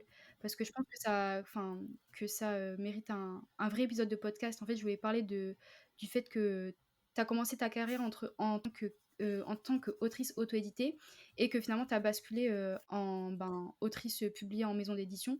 Mais, je pense que ça serait peut-être plus intéressant de faire un épisode Ouais, il à y aurait part. beaucoup de choses à en dire, je pense. Et je serais d'accord, ouais, comme toi, pour faire un épisode à part, avec grand plaisir. OK. Alors, ben, je vais laisser ça sur le côté alors et du coup, je vais te demander, est-ce que tu peux nous lire, l'un de tes passages préférés de Payer Ali et nous dire pourquoi, tu l'as choisi? Alors, je parlais justement de la maman de Sophia. Euh, En fait, c'est un passage du coup d'une scène que j'ai moi-même vécue. Comme je disais, il y a des choses que j'ai vécues, que des proches dans ma vie ont vécu, etc. C'est au moment où justement il y a le repas de l'Aïd chez des amis de la famille de Sofia, qu'on en parlait tout à l'heure, la famille qui est d'origine marocaine, etc. Donc ça, pareil, c'est des choses voilà, que j'ai pris de mon propre vécu. Et en fait, il y a un moment où Mmh. Sophia, elle veut aider à installer les chaises de jardin, etc. Et il y a toujours des hommes pour lui faire remarquer, mais non, t'inquiète pas, c'est pas ton rôle, prends pas les chaises, va plutôt aider à cuisiner, des trucs comme ça. Bon, c'est un peu... là, je le dis, ça a l'air gros, hein, parce que voilà, mais c'est des choses qui arrivent très souvent. Et Sophia, ça l'énerve, en fait, ces choses-là. Ça l'énerve qu'elle soit juste enfin, renvoyée au fait qu'elle est une jeune femme et que certaines personnes ont une conception erronée de c'est quoi une jeune femme musulmane, notamment faire la cuisine. Et du coup, elle s'énerve à ce moment-là quand on lui dit de laisser les chaises. Et il y a sa maman qui vient et qui lui dit mais enfin, laisse tomber, c'est pas grave, c'est juste des chaises, etc. Et, euh, et Sophia, donc, elle n'est pas contente et elle dit qu'il la dévalorise parce qu'elle est une femme. Et sa maman, elle lui répond, du coup là je lis le passage de ce que sa maman lui répond. Elle lui dit, oui, c'est vrai, ils te dévalorisent et ils ont tort, mais tu dois choisir tes combats parce que tu n'es pas infatigable. Et certains combats ne méritent pas qu'on dépense autant d'énergie. Et après elle dit, ce ne sont que des chaises, Sophia.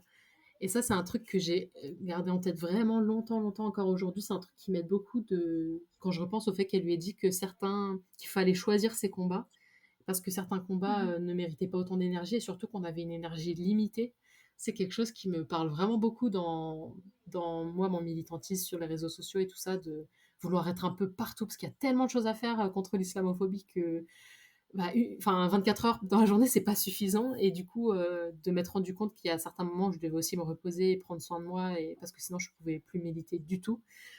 Et du coup, c'est aussi valable pour le fait de lâcher sur, par exemple, je sais pas, quand j'ai des commentaires haineux dans mes publications, on commence à me dire, ouais, les femmes en Iran, gna, gna, gna. Avant, je répondais et j'expliquais et tout, j'étais trop mignonne, mais là, c'est bon, là, je supprime direct. Là, c'est vrai, Tu je choisis compris. mes combats, en fait. C'est vraiment ça, ce que je préfère. Garder mon énergie et ne pas répondre à des neuneux sur Internet qui, de toute façon, n'en ont rien à faire de ce que je peux leur répondre. Et mettre cette énergie dans écrire un autre livre où on va parler de ces choses-là, tu vois. Et du coup, c'est vraiment, je pense, c'est un de mes passages préférés dans Père Ali, le fait que sa maman lui dise ça. Et du coup, de manière générale, le personnage de la maman qui est très sage et qui est vraiment une safe place de leçon de vie, j'ai envie de dire. Et du coup, voilà, quand tu m'as demandé quel était mon passage préféré, je pensais à ça direct. Il y en a peut-être d'autres, je pense même qu'il y en a sûrement d'autres, mais vu que c'est ça qui m'est venu tout de suite en tête, je me suis dit, bah, c'est lui que je vais partager avec vous aujourd'hui. Super. Bah, c'est vrai que la maman de Sophia dans le livre, c'est comme un petit guide Mm. spirituel en vrai de vrai. Enfin, en tout cas, c'est un personnage qui fait beaucoup de bien et même, enfin, je trouve que, la relation entre Sofia et sa mère aussi, elle, mérite d'exister parce qu'en fait, souvent, j'ai l'impression que, d'un point de vue extérieur, on pense toujours que, je sais pas, dans les comme si dans les familles musulmanes, les relations entre parents et enfants, elles se Mmh. passaient mal. Enfin, je sais pas, j'ai l'impression qu'il y a souvent ce truc-là en mode: «Ah oui, mais tes parents, ils vont Mmh. dire quoi? Oui, mais tes parents» enfin, tu vois, j'ai l'impression qu'il y a toujours ce truc-là, d'un point de vue extérieur et du coup, j'ai trouvé ça hyper bien, en fait, que dans ton histoire à toi, ben, justement, ce soit pas du tout le cas et au contraire que Sofia, elle ait un lien, hyper fusionnel avec sa mère et même Mmh. avec son Oui, père. je suis tout à fait d'accord déjà parce que dans la littérature ado, jeune adulte, sans parler de représentation musulmane, il y a souvent ce Ouais, côté c'est vrai, ouais, l'enfant, enfin le jeune, la jeune, contre ses parents. Il y a vraiment un rôle ouais, d'opposition. tout à Les fait. parents, ils sont au courant de rien, ils savent rien, ils sont vraiment exclus de la vie des jeunes. Et souvent dans les familles musulmanes, c'est un peu ça aussi, en mode les parents sont là pour punir. Et pas pour éduquer, surtout accompagner. Moi, c'est vraiment, j'ai la vision de Mmh, parents qui accompagnent leurs enfants, leurs jeunes, pour leur montrer le chemin, les laisser faire parfois leurs propres erreurs, mais les guider et surtout les soutenir et être là dans les moments importants. Et j'avais vraiment envie de développer une relation saine, comme tu disais, entre l'héroïne du coup qui est ado, jeune adulte et ses parents, pour montrer que c'était possible aussi tant en islam, c'était même la base en islam, que dans la vie de manière générale, ouais, que c'est possible complètement. d'avoir une bonne relation comme ça avec ses parents, d'avoir des parents qui tiennent la route, qui sont pas complètement à côté de la plaque, et que ça puisse être vraiment des personnes ressources pour l'héroïne qui vit des choses difficiles, quoi. Que c'est vraiment important d'avoir, mis ça Mmh. dans ton livre et du coup, avant de se quitter, dernière question. Moi, j'aimerais vraiment savoir quand arrive la suite de Payer Ali? Alors, avant de répondre à ta question, j'ai juste une remarque un peu amusante à faire à ce propos. C'est que quand j'ai écrit Payer Khali, c'était un seul livre. J'ai écrit une histoire du début à la fin, me disant voilà, j'ai écrit mon histoire, je suis contente et tout. Et après, quand je l'ai fait lire à mes correctrices, mes bêta lectrices, etc., qui a commencé à avoir du monde qui a commencé à le lire, chaque personne, mais vraiment, il n'y en a pas une qui l'a pas fait, les unes après les autres, sont venues me voir en me disant c'est pour quand la suite? Et à chaque fois, je leur disais bah, il n'y a pas de suite, c'est un roman et tout. Et en fait, petit à petit, ça a commencé à me travailler, à me dire ah, mais la suite, vu qu'on venait m'en parler tout le temps, je me suis dit non, mais attendez, à un moment. Et en fait, j'ai compris que Païkhali, tome 1, du coup, c'était la porte d'entrée dans toutes ces thématiques-là et qu'en fait, j'avais encore beaucoup, beaucoup de choses à dire, tant sur les discriminations, Mmh. l'islamophobie que sur juste c'est quoi une famille musulmane aujourd'hui, c'est quoi être une jeune femme musulmane en France. Et du coup, ça m'a montré plein d'autres thématiques que j'avais envie d'aborder. Et donc, du coup, effectivement, il y aura bel et bien une suite en plusieurs tomes.